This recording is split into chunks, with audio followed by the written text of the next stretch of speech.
حضرت علی کو خدا کہنے والے پیدا ہوئے کہ نہیں؟ بتائیے نا، کیا وجہ ہے کہ علی کو خدا کہنے والے پیدا ہوئے لیکن محمد کو خدا کہنے والا پیدا نہیں ہوا صلی اللہ علیہ وسلم ورضی اللہ تعالی عنہ؟ بہت اہم بات ہے، غور کیجئے گا اس میں۔ حالانکہ حضرت علی کا رتبہ کہاں، حضور کا کہاں؟ آج بھی آپ دیکھیے، آپ کے جاہل عوام کے زبان پر نعرہ یا علی مدد کا ہوتا ہے، یا محمد مدد کسی نے کہا آج تک؟ یہ یا محمد لکھنے کے کام آتا ہے صرف، وہ مسجد پہ لکھ دو تاکہ پتہ چل جائے یہ فلاں فرقے کی مسجد ہے، دوسرا خود ہی بھاگ جائے وہاں سے۔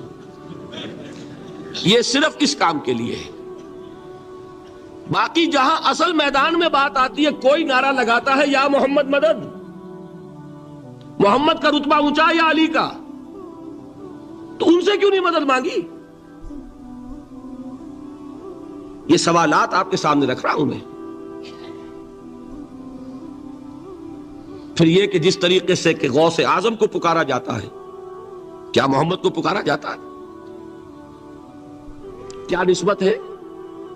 حضرت علی تو پھر بھی صحابی ہے، خلیفہ چہارم ہے، حضور کے چچا داد بھائی ہے، داماد ہے۔ غوث اعظم تو بہرحال وہ نسبت تو نہیں ہے۔ دیکھیے، میں اس کا تعلق جوڑتا ہوں ختم نبوت سے۔ جس طرح اللہ نے خصوصی حفاظت فرمائی ہے قرآن کی، اسی طرح خصوصی حفاظت فرمائی ہے محمد الرسول اللہ۔ یہ اسپیشل پروٹیکشن ہے، ورنہ نہیں ہو سکتی تھی۔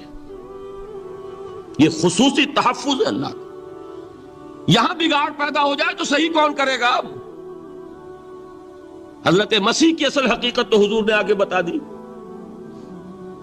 ذالک عیسی ابن مریم قول الحق الذی فیہ یمترون ما کان للہ ان یتخذ ولدا سبحانہ۔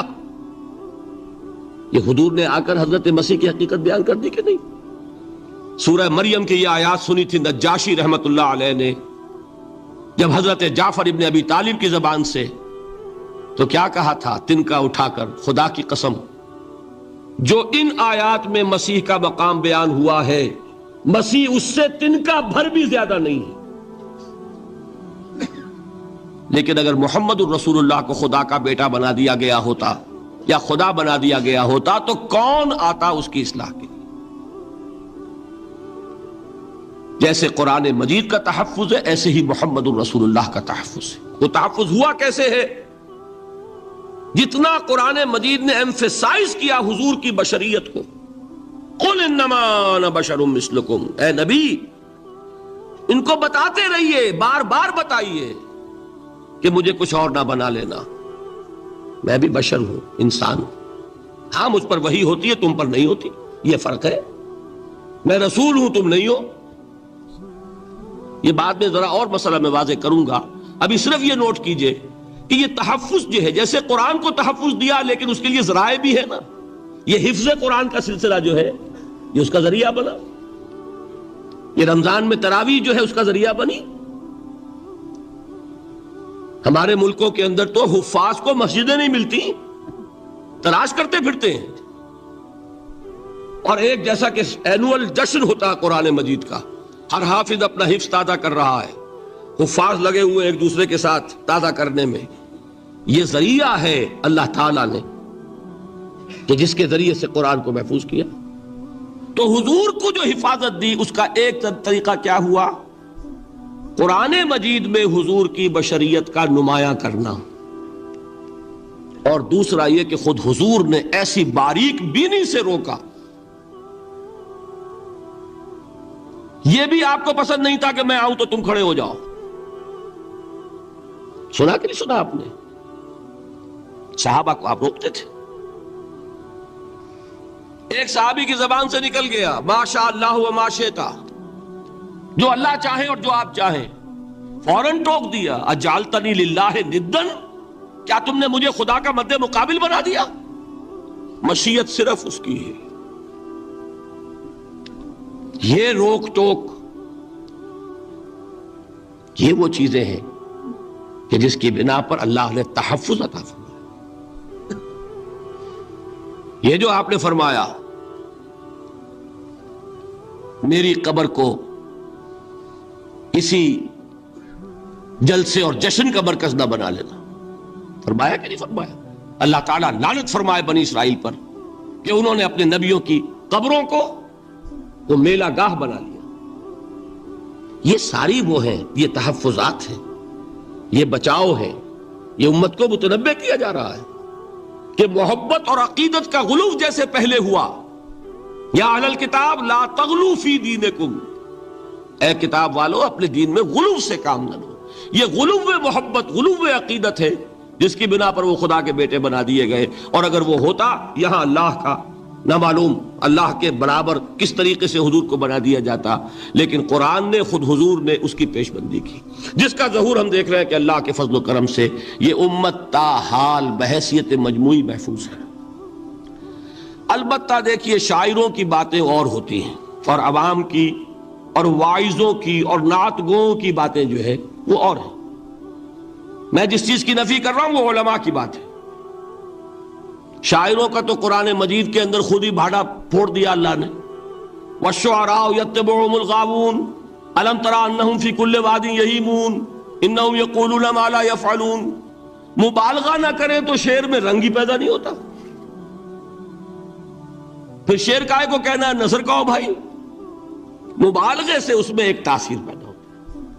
وہ مبالغے ہمارے شاعروں نے ہمارے نعت گوؤں نے کیے ہیں، اور اس میں اللہ تعالیٰ انہیں معاف کرے بالکل اوتار کر الفاظ بھی استعمال کر دیے. وہی جو مستوی عرش تھا خدا ہو کر اتر پڑا وہ مدینے میں مصطفیٰ ہو کر. بتائیے رام چندر جی کے بارے میں جو عقیدہ ہے اب کیا فرق رہ گیا؟ بال برابر فرق ہے یہاں کوئی؟ اور نکتے پیدا کرتے ہیں. مدینے کی مسجد میں منبر کے اوپر بغیر عین کا ایک عرب ہم نے دیکھا. کیا سمجھ میں آیا؟ عرب میں سے عین نکالا کیا بنا؟ یہ نکتہ آفرینی ہے. اسی طریقے سے ہماری شاعری میں کچھ ہموست کا رنگ بھی پیدا ہو گیا. خود کوزاؤ خود کوزا کرو خود گلے کوزا، خود رندے سبو کش، خود برسر آکوزا خریدار بے آمد بشکست و رواں شد. وہ خود ہی کوزا ہے، خود ہی مٹی ہے جس سے کوزا بنا ہے، خود ہی کوزے کا بنانے والا ہے. سمجھ رہے؟ الفاظ تو بڑے پیارے ہیں، بڑے مزیدار ہیں، آدمی ایک دفعہ وجد میں آ جاتا ہے. لیکن ہے کیا وہی ہے نا کہ وہی جو برف تھا پگھل کر پانی بن گیا. خود کوزاؤ خود کوزا کرو خود گلے کوزا خود رندے سبو کش. خود ہی اس کوزے میں شراب ڈال کے پیتا بھی ہے، خود ہی مٹی ہے، خود ہی وہ بنانے والا ہے، خود ہی کوزا ہے، خود ہی اس میں شراب ڈال کے پیتا بھی ہے، اور خود ہی اس کوزے کو توڑ کر اپنا راستہ بھی لیتا ہے. اب آپ اس پر سر دنیے اور جو چاہے کریں، لیکن یہ کہ اس کا ڈانڈے مل گئے کہ نہیں اسی ہماؤس سے. لیکن یہ کسی مفتی کی بات ہے کیا، یا کسی ائمہ دین میں سے کسی کا قول ہے؟ بھائی شاعروں کی باتیں سن لیا کریں. اللہ اللہ خیر سن. ان چیزوں کا بہت زیادہ سختی کے ساتھ نوٹس بھی لینے کا کوئی فائدہ نہیں ہوتا. بات وہ ہونی چاہیے کہ جو علماء کہہ رہے ہیں مستند عقائد ہو، جو ان کی کتابوں میں درج ہو، ان سے بات ہونی چاہیے. تو یہ چیزیں، یہ گمراہیاں آئی ہیں، لیکن الحمدللہ ثم الحمدللہ کہ یہ عوام میں ہے، جہلاء میں ہے، شعراء میں ہے، نعت گوؤں میں ہے. یہ کسی بھی مستند دینی فرقے کے مستند علماء میں ہم کہاں موجود نہیں. البتہ ایک مسئلہ جو ہے نور اور بشر کا، وہ ذرا تھوڑا سا میں حل کر دوں آج. آپ سمجھتے ہوں گے لا ینحل ہے. میں نے جس طرح کہا تھا کہ امام بخاری کا قول بھی 100% درست اور امام ابو حنیفہ کا بھی 100% درست ثابت کیا کہ نہیں، اسی طرح میں کہتا ہوں جو حضور کو بشر کہتے ہیں وہ بھی 100% درست، جو حضور کو نور کہتے ہیں وہ بھی 100% درست. مطلب کیا ہے؟ دیکھیے ہر انسان کے وجود کے دو حصے میں نے پہلے دن شاید کچھ بیان کیا تھا. ایک خاکی وجود، اور اینیمل بینگ جو حیوان ہے ہمارا. ایک وہ روح ربانی جو اس میں پھونکی گئی. آدم میں جب وہ روح پھونکی گئی تب وہ مسجود ملائک بنے. فَإِذَا سَوَّيْتُهُ وَنَفَخْتُ فِيهِ مِن رُوحِي فَقَعُوا لَهُ سَاجِدِينَ. دو جگہ آئے تھے قرآن مجید میں ایک شوشے کے فرق کے بغیر، سورہ حجر اور سورہ صاد. جب میں اس کو پوری طرح تیار کر لوں اور اس میں اپنی روح میں سے پھونک دوں تو گر پڑنا اس کے سامنے سجدے میں. ہمارا جو خاکی وجود ہے وہ ظلمانی ہے، اور جو ہمارا روحانی وجود ہے وہ نورانی ہے. اس کی نسبت کس سے ہے؟ اللہ سے. بات سمجھ میں آئی؟ لیکن ہم نے اپنے اس نورانی وجود کو اپنے خاکی ظلمانی وجود میں دفن کیا ہوا ہے. اور محمد الرسول اللہ صلی اللہ علیہ وسلم کا وہ نورانی وجود آپ کے اس خاکی وجود پر اس درجے غالب تھا کہ وہ خاکی وجود معدوم کے درجے میں ہے، لیکن وہ حضور صلی اللہ علیہ وسلم پر اثر انداز نہیں ہو سکتا. وہی خاکی وجود ہے جسے ہم نفس کہتے ہیں. نفس غلبہ کر سکتا ہے محمد پر صلی اللہ علیہ وسلم. حضور کی شخصیت کی نورانیت نے آپ کی شخصیت کے خاکی وجود کا احاطہ کیا ہوا. ہماری شخصیت کی ظلمانیت نے ہماری اس نورانیت کو گل کیا ہوا، دفن کیا ہوا، چھپایا ہوا. بس یہ فرق ہے. انہیں آپ کہہ لیں نور، صحیح ہے، ان کی نورانیت غالب ہے. یہی بات ہے جو حضور نے اس طرح سمجھائی. دیکھو ہر انسان کے ساتھ ایک شیطان ہوتا ہے. اب کسی صحابی نے بڑی جرت سے کام لیا، پوچھ لیا حضور کہ آپ کے ساتھ بھی ہے؟ ہر انسان کے ساتھ جو کہا نا، تو انسان تو ہے آپ بھی، جو کہ آپ کے ساتھ بھی ہے. آپ نے فرمایا ہے، لیکن میں نے اسے مسلمان کر رکھا. بات ختم ہو گئی. نفی نہیں ہے، وہ میرے تابع ہے، میرا مطیع ہے، مجھے گدن نہیں پہنچا سکتا. ہے تو صحیح، لیکن نہ ہونے کے درجے میں آ گیا کہ نہیں. یہ ہے فرق سارا. اور میں یہاں پہ کوٹ کرنا چاہتا ہوں ایک بہت بڑے بریلوی مکتب فکر کے عالم دین، صاحبزادہ، نام میرے ذہن سے ایک دم اتر گیا، فیض الحسن. اللہ تعالیٰ ان کی خطاؤں سے درگزر فرمائے، ان کی مغفرت فرمائے. آپ نے سنا ہوگا نا نام. انہوں نے ایک روز تقریر کی جو میں نے سنی، اور تقریر کہاں کی؟ ساہیوال میں. وہاں کا ایک بہت مشہور چوک ہے، مہاجرین، مسجد مہاجرین کہلاتی ہے، وہاں تقریر تھی ان کی، میں نے سنی. ان کے الفاظ یہ تھے کہ کیا آپ لوگ ہمیں جاہل سمجھتے ہیں؟ کیا ہمیں عربی نہیں آتی؟ کیا ہم نے قرآن نہیں پڑھا جس میں بار بار یہ لکھا ہوا ہے کہ حضور بشر ہیں؟ حضور بشر ہیں، لیکن اصل میں ہم حضور کی بشریت کو نمایاں کرنے کو سوء ادب سمجھتے ہیں. بات سمجھیے آپ نے، اس قدر پیاری بات ہے.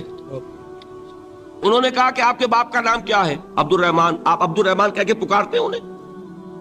ابا جان. ابھی آپ نے وہ آیات سنی، حضرت ابراہیم نے اپنے مشرک باپ کو یا ابت ہے، یا ابت ہے، بڑا پیارا ترجمہ کیا. ابا جان، ابا جان، کیا نام لیں گے؟ آپ کے باپ کا نام ہے، نام نہیں لیتے آپ. کیوں؟ ادب کی وجہ سے. اسی وجہ سے ہم در حقیقت حضور کی بشریت کو نمایاں کرنے کو سوء ادب سمجھتے ہیں. ورنہ کوئی ہم جاہل ہیں، ہمیں عربی نہیں آتی، ہم نے قرآن نہیں پڑھا، ہم جانتے ہیں کہ وہ بشر. بات سمجھ میں آئی؟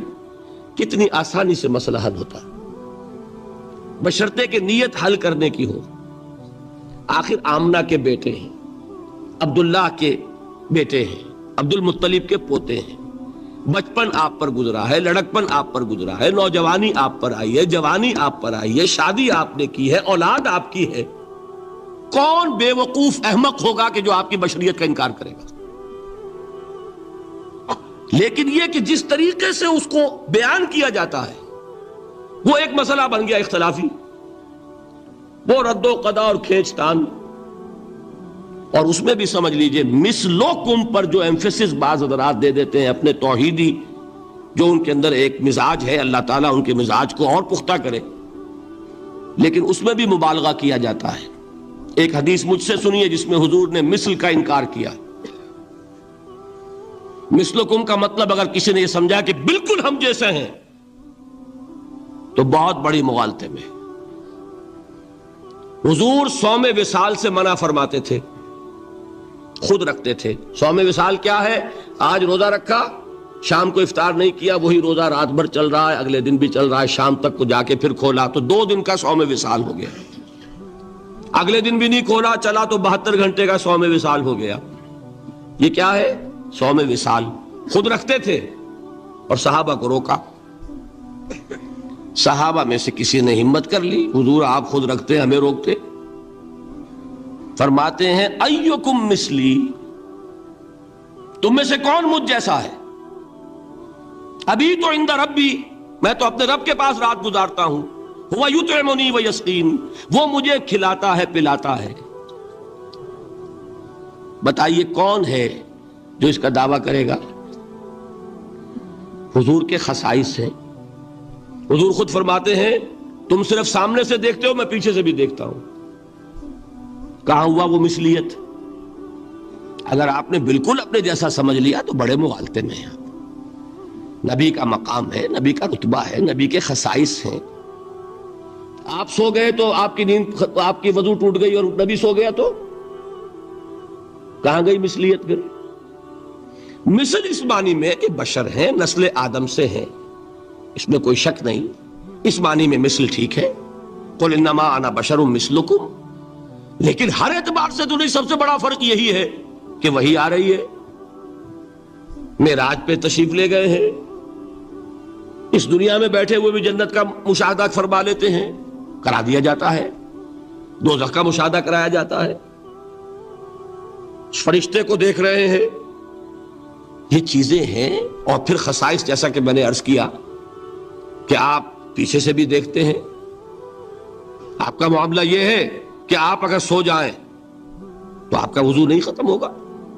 یہ ساری چیزیں جو ہے ان سب کو بیلنس کیجئے تو معلوم ہوگا کہ آپ بشر بھی ہیں 100% درست.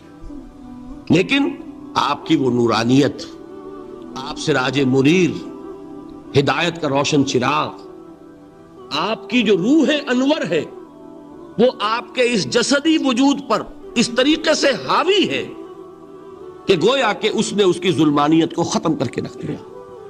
اس معنی میں کوئی کہے نور مجسم تو مجھے کوئی اعتراض نہیں. یہ ہے ان چیزوں کو جمع کرنے کی شکل، خواہ مخواہ کی کھینچ تان کے سوا کچھ نہیں. بہرحال یہ پہلا حصہ ختم ہوا، شرک فی الذات. اب آئیے شرک فی الصفات. میں نے عرض کیا تھا کہ یہ ایک بڑا علمی مسئلہ ہے اور اس میں ٹھوکر لگ جاتی ہے. وجہ کیا ہے اس کو سمجھ لیں. بنیادی بات، ہماری زبان جو ہے وہ بہت محدود ہے. ہماری ہی زبان ہے جسے اللہ نے ذریعہ بنایا اپنی ہدایت کا، ورنہ ہمارے پلے نہ پڑتی بات، ظاہر ہے نا. لیکن ہماری زبان کی محدودیت ہے. اس محدودیت کا ایک مظہر یہ ہے کہ ہم جو الفاظ اللہ کے لیے بطور صفت استعمال کرتے ہیں وہی الفاظ مخلوقات کے لیے بھی کر لیتے ہیں. اللہ موجود، ہم بھی موجود. اللہ زندہ، ہم بھی زندہ. اللہ علیم، تو انسان علیم بھی علیم نہیں، علامہ بھی ہے کہ نہیں؟ یہ تو بڑا مبالغے کا لفظ ہے. انسان علامہ ہے کہ نہیں؟ اللہ دیکھتا ہے، بصیر ہے، ہم بھی بصیر ہیں. اللہ سنتا ہے، سمیع ہے، ہم بھی سنتے ہیں. اللہ کو قدرت حاصل ہے، کچھ ہمیں بھی حاصل ہے. ایک مکہ مارا تھا حضرت موسیٰ نے جان نکال دی تھی کہ نہیں؟ ہے نا کچھ نہ کچھ. اللہ چاہتا ہے، ہم بھی چاہتے ہیں. اسی دیکھیے چاہت میں وہ ہو گیا تھا جس پر روک دیا حضور نے. ما شاء اللہ وما شئت اجعلتنی للہ ندا، کیا تم نے مجھے اللہ کا مد مقابل بنا دیا؟ دھوکہ ان الفاظ کے اشتراک کی وجہ سے لگ جاتا. بات سمجھ میں آئی؟ اب اس میں فارمولہ میں نے عرض کیا تھا کہ ایک نوٹ کر لیں تو مسئلے سارے حل ہو جائیں. جب ہم کوئی لفظ بطور صفت اللہ کے لیے بولتے ہیں اور اسی لفظ کو مخلوق میں سے کسی کے لیے بولتے ہیں، مخلوق میں سب آ گئے، جمادات، حیوانات، انسان، اولیاء اللہ، فرشتے، انبیاء، رسول، سب مخلوق تو ہے نا.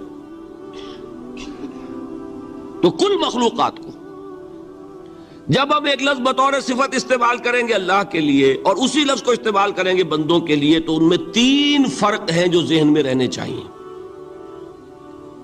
گن کر یاد کیجئے. اللہ کی ذات قدیم ہے، ہمیشہ سے ہے. اسی طرح اس کی صفت بھی قدیم ہے، ہمیشہ سے ہے. مخلوقات حادث ہیں، ان کی صفات بھی حادث ہیں. حادث قدیم کے مقابلے میں کہ پہلے نہیں تھی پھر ہو گئی. ایک فرق، اللہ کی ذات از خود ہے. کسی اور نے تو اس کو وجود نہیں بخشا نا. اللہ کا وجود از خود ہے، ذاتی ہے. کسی طرح اس کی صفات ذاتی ہیں، کسی اور کی عطا کردہ نہیں ہے. مخلوق کوئی ہو کسے باشد، ان کا وجود ذاتی نہیں عطائی ہے. اللہ نے دیا تو وجود ملا. اسی طرح ان کی صفات عطائی ہیں، ذاتی نہیں. 2 فرق ہو گئے. اللہ کی ذات مطلق ہے، لا محدود. اسی طرح اس کی صفات مطلق ہیں، لا محدود. مخلوق کی ذات محدود کسے باشد، صفت بھی محدود. 3 فرق ہے، ذاتی عطائی، قدیم حادث، لا محدود محدود. 3 فرق ذہن میں رہیں تو جو صفت بھی آپ اب بولیں گے اس میں یہ تینوں باتیں ذہن میں رہیں. سمجھ میں آ گئی بات؟ اب اس کا اطلاق کیجئے تو یہ علم غیب کا مسئلہ حل ہو جائے گا. یہ بھی لا ینحل سمجھا جاتا ہے. علم کسی کا بھی ہو، انسان، فرشتہ، اولیاء، انبیاء، رسول، حضور صلی اللہ علیہ وسلم، کسی کا بھی حادث ہے، قدیم نہیں ہے. عطائی ہے، ذاتی نہیں ہے. محدود ہے، لا محدود نہیں ہے. 3 باتیں مان لیں، شرک نہیں ہوگا. ان میں سے ایک کو ساقط کر دیں، شرک ہو جائے. آئی بات سمجھ؟ اللہ کی قدرت ذاتی ہے، عطا کردہ نہیں. مخلوق میں جس کو قدرت حاصل ہے وہ عطائی ہے، ذاتی نہیں. اللہ کی قدرت لا محدود، یفعل ما یشاء فعال لما یرید علی کل شیء قدیر. ہم مخلوق کوئی بھی ہو اس کی قدرت محدود. اللہ کی قدرت جب سے وہ ہے ہمیشہ سے ہے، ہمیشہ سے قدرت بھی ہے. اور مخلوق میں سے قدرت یہ حادث ہے. تینوں چیزیں سامنے رہیں، شرک نہیں ہوگا. ایک چیز کی بھی کمی ہو گئی، شرک ہو جائے. یہ ساری صفات پر لے آئیے. اللہ کی حیات ذاتی، ہماری عطائی. لائی حیات آئے، قضا لے چلی چلے، اپنے بس میں نہ آنا تھا نہ جانا ہے. زندگی اس کی عطا کردہ ہے، جب چاہے لے لے. اللہ کی حیات بھی ایسی ہے کیا؟ ذاتی الحی. ہماری حیات محدود، ویسے بھی محدود. موت آئے گی، شاید ختم ہو جائے. چلیے موت ختم نہیں کرتی. ہم سمجھتے ہیں کہ وہ ہماری ابدی ہے. محدود اس معنی میں تو ہے کھانے کو نہ ملے تو کمزوری، ذرا کام کیا تو تکان، نیند بھی آ رہی ہے، اونگ بھی آ رہی ہے. اور اس کی حیات الحی القیوم لا تاخذہ سنۃ ولا نوم، حیات ذاتی ہے، لامحدود ہے اور قدیم ہے. یہاں حیات عطائی ہے اور حادث ہے اور محدود ہے، ساری صفات. اس کو ذہن میں رکھ لیجئے. تو اب دو مسئلے میں یہاں حل کر دوں. جو لوگ کہتے ہیں حضور کو علم غیب نہیں تھا اور جو کہتے ہیں تھا، بدقسمتی سے دونوں نے ڈیفینیشن علیحدہ کر لی. جو ڈیفینیشن نفی کرنے والوں نے کی ہے اس کی وجہ سے، اس کے اعتبار سے واقعتاً نہیں تھا. انہوں نے ڈیفینیشن یہ کی ہے، تعریف یہ کی ہے، وہ علم جو خود حاصل ہو جائے، اللہ کا عطا کردہ علم جو ہے وہ کہتے ہیں وہ غیب نہیں ہے. تو وہ بھی مانتے ہیں کہ ہر علم جو حضور کو حاصل ہے وہ اللہ کا عطا کردہ. میں سائی والی میں یہ سارے مرحلے میں نے طے کیے نا اپنے زمانہ طالب علمی میں. مولانا منظور احمد شاہ صاحب ہیں سائی وال میں ایک، میں ان کے پاس حاضر ہوا. میں نے کہا جی یہ مسئلہ کیا ہے علم غیب کا، مجھے ذرا سمجھائیں. انہوں نے ایک کتاب اپنی نکالی کہ دیکھیے صاحب، ہم حضور کے علم کے بارے میں یہ باتیں مانتے ہیں. حضور کا علم حادث ہے، قدیم نہیں ہے. حضور کا علم محدود ہے، لا محدود نہیں ہے. حضور کا علم عطا کردہ ہے، ذاتی نہیں. میں نے کہا یہ تین باتیں اگر آپ مان لیں تو میرا تو جھگڑا کوئی نہیں آپ سے. ہوتا کیا ہے جب آئیں گے وعظ میں، خطابت میں، تو عالم ما کان وما یکون، اب الفاظ وہ استعمال کر جائیں گے. ایک واعظ ہے، عام مقرر ہے، واہ واہ ہوتی ہی نہیں، نعرے لگتے ہی نہیں، محفل میں گرمی آتی نہیں جب تک کہ ایسے مبالغے نہ کریں. لیکن وہ چیز لکھی ہوئی ان کے ہاں ہے کہ حضور کا علم حادث ہے، قدیم نہیں ہے. حضور کا علم محدود ہے، لا محدود نہیں ہے. حضور کا علم عطائی ہے، ذاتی نہیں ہے. ان تینوں چیزوں کے بعد کوئی بڑے سے بڑا وہابی اور بڑے سے بڑا اہل حدیث بھی انکار نہیں کرتا. باقی یہ بات جان لیجئے کہ غیب اور حضور یا شہادہ یہ در حقیقت عام انسانوں کے اعتبار سے الفاظ استعمال ہوئے. جب قرآن میں کہا جاتا ہے عالم الغیب والشہادہ، اللہ غیب اور جو ظاہر ہے یا موجود ہے سب کا جاننے والا ہے، تو مجھے بتائیے اللہ کے لیے کوئی غیب ہے؟ اللہ کے لیے کوئی شے غیب ہے؟ تو کیوں کہا جا رہا ہے عالم الغیب والشہادہ؟ وہ ہمارے اعتبار سے کہا جا رہا ہے. جو تمہارے لیے غیب ہے اللہ اس کو بھی جانتا ہے، اور جو تمہارے سامنے اللہ اسے بھی جانتا ہے. اللہ کے لیے تو کل شہادہ ہے. کسی شے کا لا یعزب عنہ مثقال ذرۃ فی السماوات والارض، آسمانوں اور زمین کا ایک ذرہ بھی اس سے غائب نہیں ہوتا. غیب کا وجود کیا اللہ کے لیے؟ تو یہ الفاظ مستعمل ہے ریلیٹو ہمارے اعتبار سے، اور ہمارے اعتبار سے جو شے غیب ہے اس میں سے ایک حصہ اللہ دیتا ہے نبی کو، تبھی تو نبی بنا. فرشتے کو دیکھا، فرشتہ ہمارے لیے غیب ہے. جنت دکھائی کہ نہیں دکھائی، ہمارے لیے غیب ہے کہ نہیں ہے. دوزخ کا مشاہدہ کرایا کہ نہیں کرایا، ہمارے لیے وہ غیب ہے کہ نہیں ہے. جو چیزیں ہمارے لیے غیب ہیں انہی کے پردے اللہ کچھ اٹھاتا ہے. کل غیب نہیں. کل غیب کا علم ہو جائے گا تو وہ شرک ہو جائے گا. کل کا لفظ جہاں آیا شرک ہوا. جب آپ کہہ رہے ہیں محدود ہے، لا محدود نہیں ہے، تو کل کا لفظ استعمال نہیں کر سکتے. لیکن غیب میں سے کچھ علم دیا گیا تبھی تو نبی بنا، ورنہ میرے اور نبی میں فرق کیا ہوا پھر؟ البتہ یہ کہ وہ غیب کا علم ہو یا حاضر کا علم ہو، سائنٹیفک نالج ہو یا وحی کا علم ہو، کوئی بھی علم ہو، آیت الکرسی کے الفاظ نوٹ کیجئے، یعلم ما فی السماوات و ما فی الارض، وہ جانتا ہے. ولا یحیطون بشیء من علمہ الا بما شاء، مخلوق میں سے کوئی بھی اس کے علم میں سے احاطہ نہیں کر سکتا مگر جتنا وہ چاہے. اب یہ بات علیحدہ ہے کہ ہم کون ہے طے کرنے والے کہ ناپے بیٹھ کر کے اللہ نے ابراہیم کو کتنا علم دیا؟ ہم ناپ سکتے ہیں؟ عیسیٰ کو کتنا دیا ہم جان سکتے ہیں؟ تو ابراہیم کا، موسیٰ کا، عیسیٰ کا نہیں ناپ سکتے تو محمد الرسول اللہ کا کہاں ناپیں گے؟ یہ پاگل پن ہے، یہ ہے جو غلطی ہوتی ہے۔ ہم کون ہے طے کرنے والے؟ اللہ نے اپنے نبی کو دیا جو دیا، بات ختم۔ کل نہیں کہیں گے، کل کہا شرک ہو جائے گا، ذاتی کہا شرک ہو جائے گا۔ عطائی ہے، جو دیا اللہ نے دیا، اور کل نہیں دیا، جتنا چاہا دیا، ہے حادث قدیم نہیں۔ تینوں چیزوں مان لیجئے تو شرک کا کوئی شائبہ نہیں۔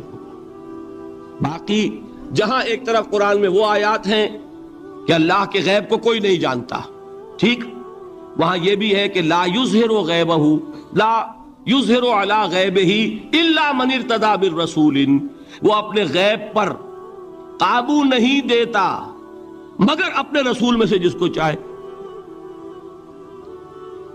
یہ دونوں آیتیں قرآن کی ہے کہ نہیں؟ اسی لیے در حقیقت جو غیب کی نفی کرتے ہیں حضور سے، وہ کہتے ہیں کہ از خود معلوم ہونے والی شے غیب ہے۔ ہم کہتے ہیں از خود تو کوئی بھی شے کسی کو معلوم نہیں، ہمیں حاضر کا علم بھی اللہ ہی دیتا ہے تو ہوتا ہے، غیب کا تو بہت دور کی بات ہے۔ یہ مسئلے بڑے سیدھے ہیں، خام خواہ ہم نے پیچیدہ بنایا ہوا ہے۔ خدا کے لیے ان مسئلوں کو سلجھائیے اور جوڑیے، کاٹنے کی بجائے جوڑنے کی فکر کیجیے کہ بھائی یہ اپنی اپنی جگہ پر علیحدہ علیحدہ تم نے تعریفیں کر رکھی ہیں اس لیے جھگڑ رہے ہو، ورنہ دونوں باتیں صحیح ہیں۔ ایک مسئلہ ذرا اور زیادہ علمی ہے، میں ذرا پریشان ہو رہا ہوں کہ وقت زیادہ ہو رہا ہے۔ وہ مسئلہ ہے وحدت الوجود کا۔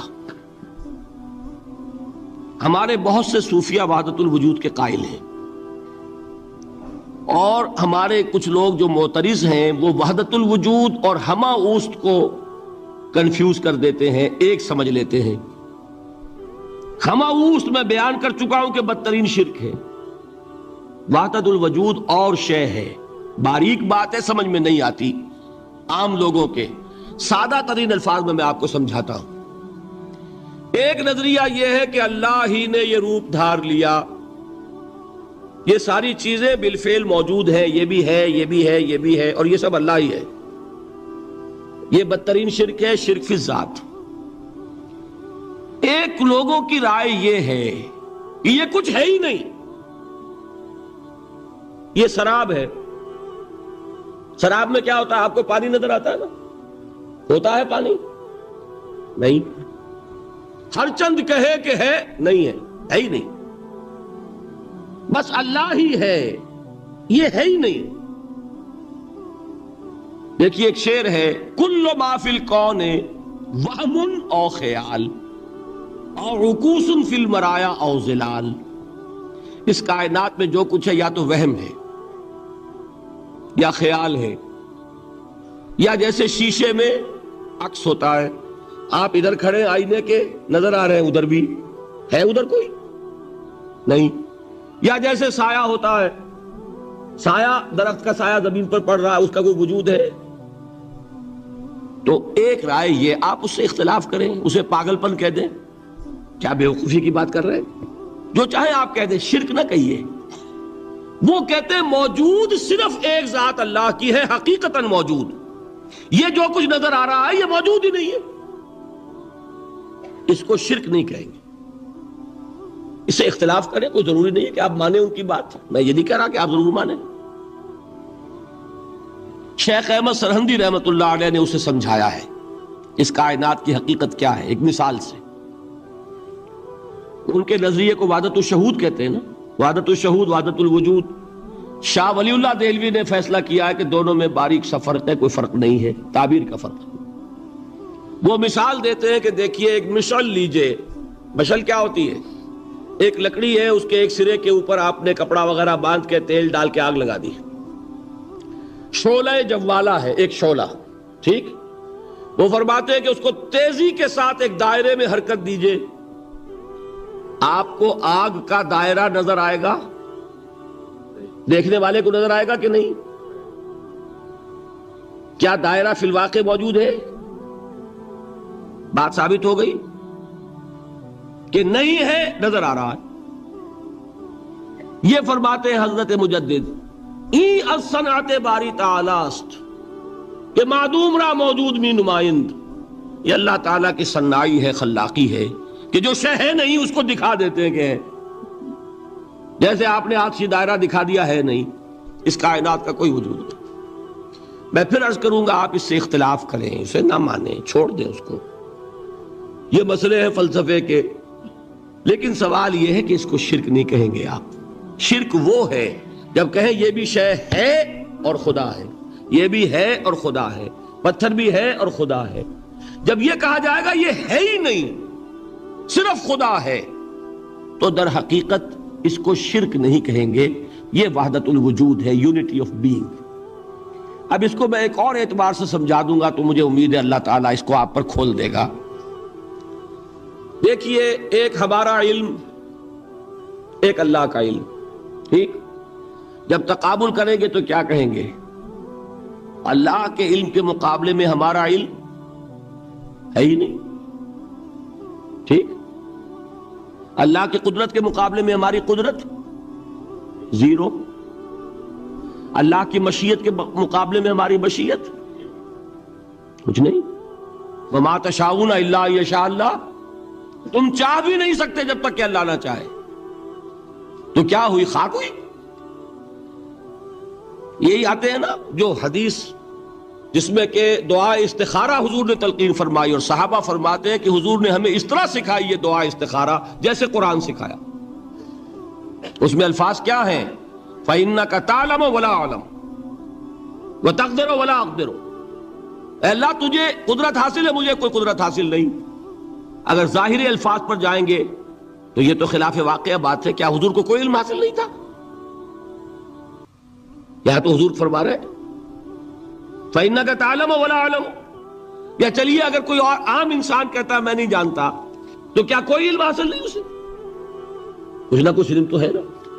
لیکن اللہ کے علم کے مقابلے میں وہ نہ ہونے کے برابر ہے۔ اسی طریقے سے سمجھ لیجئے اللہ کے وجود کے مقابلے میں اس کائنات کا وجود نہیں ہے۔ بات ختم ہو گئی، مسئلہ صاف ہو گیا۔ حقیقی وجود صرف اللہ کا ہے، یہ اعتباری ہے، یہ ٹرانزینٹ، آل از چینج، پینٹا رائم، بدل رہی ہے ہر شے، کسی چیز کو ثبات نہیں۔ آپ ایک لمحے پہلے جو آپ تھے وہ آپ، ایک لمحے بعد وہ آپ نہیں ہیں، بدل گئے آپ۔ ایک تسلسل ہے آپ کا کہ آپ سمجھتے ہیں کہ آپ وہی ہیں کہ جو آج سے 10 سال پہلے تھے۔ کیا آپ وہی ہیں؟ بدل چکے، خون پورا بدل چکا، نہ معلوم کتنی دفعہ بدل چکا، کھال بدل چکی۔ یہ تو معلوم یہ ہوا کہ یہ جو کچھ ہے ٹرانزینٹ ہے، عارضی ہے، فانی ہے، نہ ہونے کے برابر ہے، وجود برحق صرف اللہ۔ یہ بھی در حقیقت اسی شرک فی الوجود کی بات ہے۔ اگر ہم یہ کہیں کہ اللہ بھی موجود ہم بھی موجود، یہ کیا ہو گیا؟ شرک فی الوجود۔ اسی کو کہا ہے غالب نے جارو بلا بیار کہ یہ شرک فی الوجود، با گرد فرش و سینہ بہ ایواں برابر است۔ اگر آپ کے گدے کے اوپر گردہ پڑ گیا ہو تو جھاڑتے ہیں نا، فرش کے اوپر گردہ ہے تو جھاڑو سے صاف کرتے ہیں۔ غالب کہتا ہے کہ اگر تمہارے دل میں یہ گردہ آ گیا ہے کہ تم بھی موجود ہو، اللہ بھی موجود ہے، تو لا کی جھاڑو سے صاف کر دو اس گردے کو، کہ یہ شرک فی الوجود ہو جائے گا۔ ہم نہیں ہیں بھائی، ہمارا کیا وجود، ہماری کوئی کیا حقیقت ہے؟ اللہ ہی ہے، بس یہ ہے اصل میں۔ پھر میں عرض کروں گا کوئی قبول کرے نہ کرے، اسے گمراہی کہے، اس کو جھوٹ کہے، اسے پاگل پن کہے، میں نہیں جھگڑوں گا، لیکن شرک نہیں کہہ سکتے آپ اس کو۔ شرک وہ ہماوست ہے، اس میں اور اس میں زمین و آسمان کا فرق۔ اب آئیے آخری شرک، شرک فی العبادت یا شرک فی الحقوق۔ اللہ کے حقوق کے لیے ایک لفظ استعمال کریں گے تو وہ کیا ہے؟ عبادت۔ وما خلقت الجن والانس الا لیعبدون، میں نے جنوں اور انسانوں کو پیدا ہی اس لیے کیا کہ میری عبادت کریں۔ اب عبادت میں شرک اگر ہوگا تو یہ شرک کی تیسری قسم ہو جائے گی۔ عبادت میں شرک سے مراد کیا ہے اس کو سمجھیے۔ یہ میں پہلے بیان کر چکا ہوں عبادت کسے کہتے ہیں۔ عبادت کے دو جز سمجھ لیجئے، جیسے ایک میرا یہ جسم ہے، ایک اس میں روح ہے۔ روح نظر نہیں آتی، نظر جسم آتا ہے، لیکن اس جسم کا سارا وجود اس روح سے ہے۔ چلیے روح کو چھوڑیں، جان کیا کس بلا کا نام ہے، کسی کو نظر آئی آج تک؟ لیکن یہ جان ہی ہے جو اس جسم کو قائم رکھے ہوئے ہے۔ اسی طرح عبادت کا ایک جسم ہے، ایک جان ہے۔ جسم کیا ہے؟ اطاعت، اللہ کی بندگی، ہما تن بندگی، ہما وجوہ بندگی، ہما وقت بندگی، یہ تو بیان کر چکا نا۔ اور روح کیا ہے؟ محبت، اللہ کی محبت۔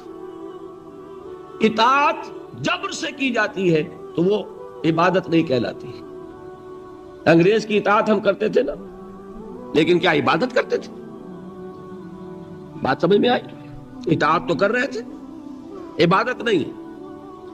عبادت اس اطاعت کو کہتے ہیں جو کسی ہستی کی محبت سے سرشار ہو کر ہما وقت، ہما تن، ہما وجوہ کی جائے۔ تو جسد ظاہری کیا ہے عبادت کا؟ اطاعت، اور روح کیا ہے؟ محبت۔ اب ان دونوں کے اعتبار سے شرک کیا ہے، توحید کیا ہے، اس کو سمجھ لیجئے۔ اور یہ ہیں وہ چیزیں جو میں نے عرض کیا تھا کہ بالکل الجبرا کے فارمولوں کی طرح کی بات ہے۔ اطاعت میں توحید کیا ہے کہ مطاع مطلق صرف اللہ، ٹھیک، باقی ساری اطاعتیں اللہ کی اطاعت کے تابع۔ نفی نہیں ہے، والدین کی اطاعت کرو، لیکن جہاں والدین حکم دیں اللہ کے حکم کے خلاف، بات ختم، اطاعت نہیں ہوگی۔ بیوی شوہر کی اطاعت کرے، آپ اولو الامر کی اطاعت کریں، شاگرد استاد کی اطاعت کرے، مرید پیر کی اطاعت کرے، لیکن کیا پیر کو یہ بھی حق ہے کہ اللہ کے کسی حکم کو منسوخ کر دے، رسول کے کسی حکم پر اپنے حکم کو ور کرے، بالا تر رکھے؟ سمجھ میں آ گیا؟ اصول کیا ہے کہ اطاعت مطلق، unconditional, unlimited obedience is due only to Allah. All the other obediences are limited by His injunctions. اس کو حضور نے کیسے بیان کیا؟ لا طاعت لمخلوق فی معصیت الخالق۔ مخلوق میں سے کسی کی اطاعت نہیں ہوگی جس میں خالق کی معصیت لازم آ رہی۔ جہاں اللہ کا کوئی حکم نہیں ہے آپ میرا حکم مان لیجئے، یہ شرک نہیں ہوگا۔ جہاں اللہ کا حکم ہے اس کے خلاف میں حکم دوں اور آپ مان لیں تو یہ شرک ہو جائے۔ بات سمجھ میں آ گئی کہ نہیں؟ اب اس کو اپلائی کیجئے۔ اپلیکیشن بالکل انڈیویجول لیول پر کیجئے۔ پہلے اللہ کا حکم کیا ہے؟ فجر کا وقت ہو گیا، نماز پڑھو۔ نفس کا حکم کیا ہے؟ سو۔ آپ نے اطاعت کی نفس کی، آپ کا مطاع کون ہوا؟ نفس۔ اور اللہ کی معصیت میں ہوا کہ اس کے حکم کے تابع ہوا، تو آپ کا نفس کیا بن گیا؟ آپ کا خدا، معبود۔ یا غلطی ہے اس میں کوئی؟ اس شرک کو پہچانیے ذرا، کون بچے گا؟ اب بات سمجھ رہے؟ اگر تو وہ فارمولہ صحیح ہے تو پھر یہ اپلائی ہو گیا۔ اب آپ کے اندر اتنی ہمت ہونی چاہیے، یا یہ سوچیے کہ فارمولے میں غلطی ہے، یو کین ریفر بیک، آئیے دوبارہ دیکھیے، فارمولہ صحیح ہے۔ لا طاعت لمخلوق، میرا نفس مخلوق ہے کہ خالق ہے؟ مخلوق۔ میں نے اپنے نفس کی اطاعت کی اپنے خالق کی معصیت میں، تو میرا مطاع کون ہوا؟ نفس۔ جو مطاع ہے وہی معبود ہے، میرا معبود کون ہوا؟ نفس۔ اس کو کہتے ہیں مولانا روم، نفس ما ہم کم ترس فرعون نیست، لیکن اورا عون ایرا عون نیست۔ میرا نفس بھی فرعون سے کم نہیں ہے۔ فرعون نے کیا کہا تھا کہ یہ مملکت میری ہے مصر کی، یہاں میرا قانون چلے گا، الیس لی ملک مصر، کیا مصر کی حکومت میری نہیں ہے؟ میں نہیں جانتا کون اللہ کون رسول، کیا حکم صحیح کیا غلط، میرا حکم چلے گا۔ تو میرا نفس بھی تو یہی کہتا، میں نہیں جانتا کیا اللہ کا حکم کیا رسول کا حکم، میری مرضی پوری کرنی پڑے گی، میری خواہش، میری چاہت، میری تمنا وہ پوری کرنی پڑے گی، اور ہم ہاتھ جوڑ کر اس کے آگے کھڑے ہو جائیں کہ بھائی ٹھیک ہے جو تیری مرضی، اللہ کی مرضی پیچھے تیری مرضی پہلے، تو معبود کون ہوا؟ نفس ما ہم کم ترس فرعون نیست، لیکن اورا عون نیست۔ ٹھیک، قرآن سے سند چاہیے۔ قرآن نے فرمایا ارائیت من اتخذ الہہ ہواہ، کیا تم نے دیکھا اس شخص کو جس نے اپنے خواہش نفس کو اپنا الہ بنا رکھا ہے؟ الہ کا لفظ وہ ہے جو آپ کے کلمہ طیبہ میں ہے، کہہ رہا ہے لا الہ الا اللہ، اور تسبیح پڑھ رہا ہے لا الہ الا اللہ، اور جب فارغ ہوتا ہے تو نفس کو فوراً معبود بنا لیتا ہے۔ ارائیت من اتخذ الہہ ہواہ، کیا تم نے دیکھا اس شخص کو جس نے بنا لیا اپنی خواہش نفس کو اپنا معبود؟ اچھا، اسی کو میں اب ٹاپ پر لے جا رہا ہوں، درمیان میں فل ان دی بلینکس آپ کر لیجئے گا۔ یہ میں نے کہا تھا انڈیویجول میں، اب آئیے کلیکٹیو لائف جو ہے، قومی زندگی، اس میں سب سے اونچی چیز کیا ہوتی ہے؟ کسی بھی ریاست کا دستور۔ دستور میں کیا بات طے ہوتی ہے؟ اولین کہ حاکمیت کس کی ہے۔ ٹھیک، اگر آپ نے کہا جمہور کی حاکمیت ہے، کسی نے کہا فلاں خاندان کی حاکمیت ہے، کیا ہوا؟ یہ ہوا کہ نہیں؟ گھبرا کیوں رہے ہیں؟ پکڑے نہیں جائیں گے، بات تو صحیح کہیے۔ قرآن کیا کہتا ہے؟ ان الحکم الا للہ، قرآن کی آیت ہے کہ نہیں؟ یہ نہیں ہے کہ تمہارا کوئی اختیار نہیں، تمہارا اختیار ہے، تم قانون سازی کر سکتے ہو، but within the limits of the injunction of the Quran and the Sunnah. اگر تم نے حاکمیت مطلقہ کا دعویٰ کیا، جو چاہوں حکم دوں، جو چاہے ہم قانون بنائیں، تو یہ حاکمیت مطلقہ ہے، اور یہی اس دور کا سب سے بڑا شرک ہے۔ قبر پرستی کا شرک سب کو معلوم، یہ شرک نہیں معلوم۔ جمہوریت ان اٹس ایسنس اس دنیا کا سب سے بڑا شرک ہے اس دور کا۔ Human sovereignty in any form, individual ہے تو شرک، اگر وہ پاپولر سوورنٹی ہے تو شرک، کوئی فرق نہیں واقع ہوتا۔ اقبال نے ایسی باتیں جو کہی ہیں وہ اصل میں اس دور کے شرکوں کو پہچانا اقبال نے،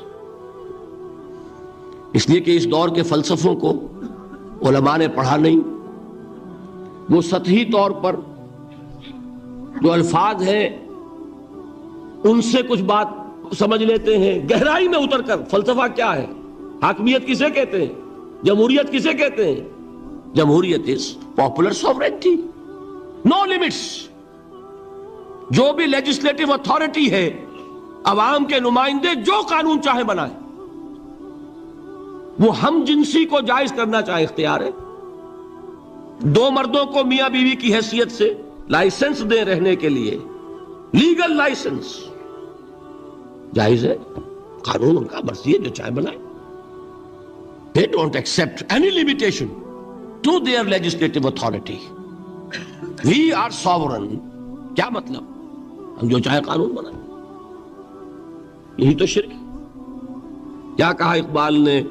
ہم نے خود شاہی کو پہنایا ہے جمہوری لباس، جب ذرا آدم ہوا ہے خود شناس و خود نگر. ابلیس کا ایک چیلا کہتا ہے کیوں گھبراتے ہو جمہوریت و جمہوریت سے؟ وہی بادشاہی ہے، ہم نے اس کو جمہوری لباس پہنا دیا ہے. پہلے ایک آدمی بادشاہ ہوتا تھا، ایک ہوتا تھا فرعون، اب ساری قوم فرعون ہے. وہ فرعون کہتا تھا نا کہ میں جو چاہوں قانون بناؤں. I don't accept any limitation to my authority. Well, I am the sovereign. آج عوام کہتے ہیں فرق کیا ہو گیا؟ میں نے کہا تھا نا کہ 2 ٹن گندگی تھی، وہ ایک کے سر پہ رکھی ہوئی تھی، آپ نے ماشا ماشا سب کو بانٹ دی، تو گندگی رہے گی، شرک تو شرک رہے گا.